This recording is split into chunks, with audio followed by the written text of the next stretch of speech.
How's the commercial real estate sector doing? You know, office buildings and retail stores? My next guest sees a bloodbath coming for that market. Developer J. Scott Shield makes his case after this. All right, I want to bring in J. Scott Shield. He's commercial real estate developer, and he joins me now.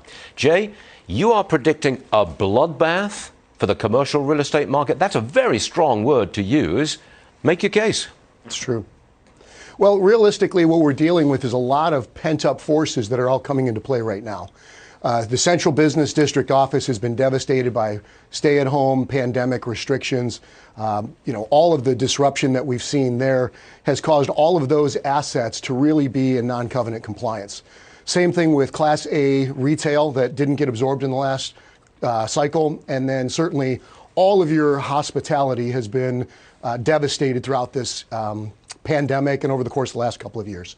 That in and of itself is going to cause massive defaults. The good news is that there's opportunities for these things to turn around for investors, but the bad news is that through the Troubled Asset Deferral Program, which is part of the CARES Act, nobody has reported on these for 18 months. So we have 18 months of defaults that are all going to start hitting now. That happened, that program terminated as of January 1st, 2022.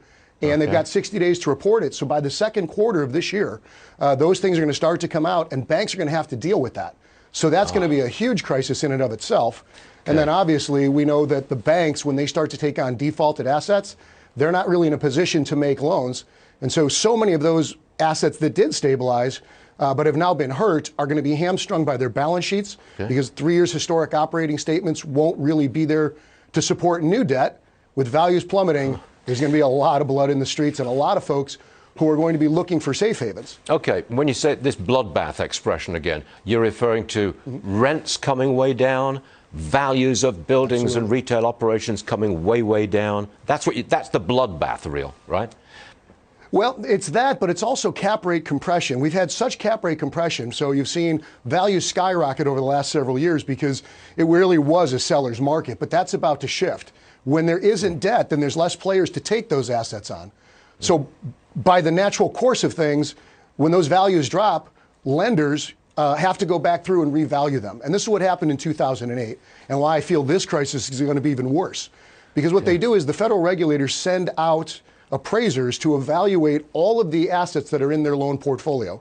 And the pressure is going to be on those values to be pressed down because rents are dropping, occupancies are dropping, and then you've got the interest rate expansion, which messes up the debt coverage. So those forces together are going to cause values to plummet. When that happens, everybody loses. Well, you've made me understand it. You've brought it home to me, and we really appreciate that. And we consider ourselves warned about the defaults to come. J. Scott, we appreciate you being here. Thank you very much, sir.